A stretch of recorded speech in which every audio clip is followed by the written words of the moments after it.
تحية طيبة لكم متابعينا الكرام. في هذا الفيديو نشرح لكم طريقة تحميل ملزمة الرياضيات للصف الرابع الأدبي بأحدث نسخة للعام الدراسي الحالي. الملزمة تتميز بأنها تحتوي على شرح مفصل للكتاب ومنظمة بطريقة جميلة جدا. الآن لتحميل الملزمة كل ما عليكم هو الدخول على الرابط الموجود في وصف الفيديو أو في التعليق المثبت، والذي سوف يفتح لكم موقع طلاب العراق. الموقع يحتوي على عدة أقسام مفيدة.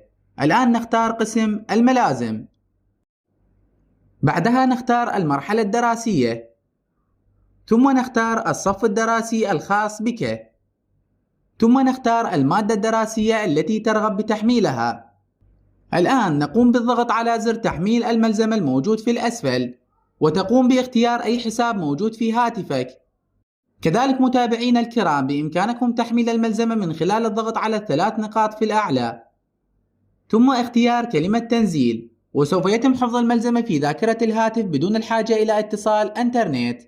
كذلك ننوه لكم متابعينا الكرام إن موقع طلاب العراق يحتوي على حوالي 30 قسم دراسي وتعليمي مفيد للطلاب، بإمكانكم تصفحها والاستفادة منها من خلال الرابط الموجود في وصف الفيديو أو في التعليق المثبت.